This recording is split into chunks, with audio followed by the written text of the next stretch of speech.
আমার প্রিয় ছোট্ট বন্ধুরা, আজ আমি তোমাদের একটা সুন্দর গল্প শোনাবো।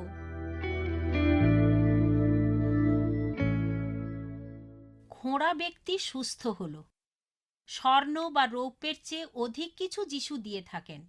খোঁড়া ব্যক্তি সুস্থ হয়ে আনন্দে নাচতে শুরু করলেন। এটা কি সম্ভব নয়? নিশ্চয়ই এটা সম্ভব। দেখো, সে হাঁটতে পারে। হয়তো তার মতো আর কেউ। আমি নিশ্চিত উনি সেই ব্যক্তি। সুস্থ হওয়ার পরের অবস্থা 40 বছর ধরে সে খোঁড়া ছিল, আর এখন সে হাঁটতে পারে। যদি তেমন ঘটে তবে তা ঈশ্বরের অলৌকিক কাজ নয়?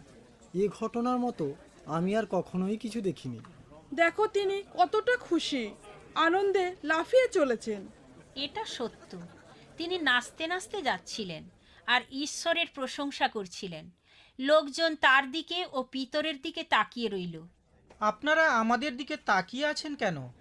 এই খোঁড়া লোকটিকে সুস্থ করার জন্য, যাতে সে আবার হাঁটতে পারে বলে যিশু এ কাজ করেছেন। তার নামে বিশ্বাস দ্বারা বিস্ময় কার্য সাধিত হয়।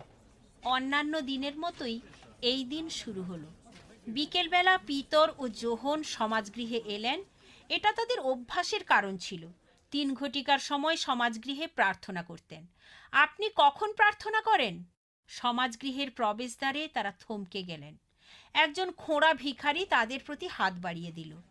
আমাকে এড়িয়ে যাবেন না, আমার প্রতি করুণা করুন, দয়া করে আমাকে টাকা দিন। পিতর ও যোহন তার দিকে তাকালেন এবং পিতর বললেন, আমার কাছে স্বর্ণ বা রৌপ্য কিছুই নেই। আমি ধনী লোক নই, কিন্তু আমার যা আছে আমি তোমাকে তাই দিব। প্রভু যিশুর নামে দাঁড়াও ও হেঁটে চলো। তারপর পিতর তার হাত ধরে দাঁড়াতে সাহায্য করলেন। বিস্ময়ের কাজ ঘটে গেল। সাথে সাথে লোকটির পা ও হাঁটু শক্তি লাভ করল এবং উপযুক্ত হয়ে গেল। সে লাফ দিয়ে উঠল এবং দাঁড়াতে পারল এবং হাঁটতে শুরু করল। লোকটি বিশ্বাস করতে পেরেছে।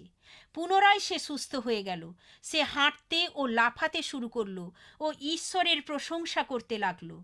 আনন্দে আত্মহারা আর ঈশ্বরের প্রশংসায় উচ্চকিত।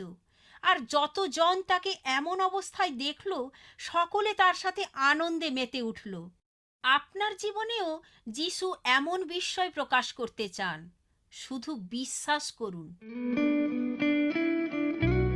বাই বাই ছোট্ট বন্ধুরা, আমি অতসী। তোমাদের প্রশ্নের উত্তর পেতে চিঠি লেখো। All India Masih Jamaat, post box number 6079, west Patelnagar, new Delhi 110008, India.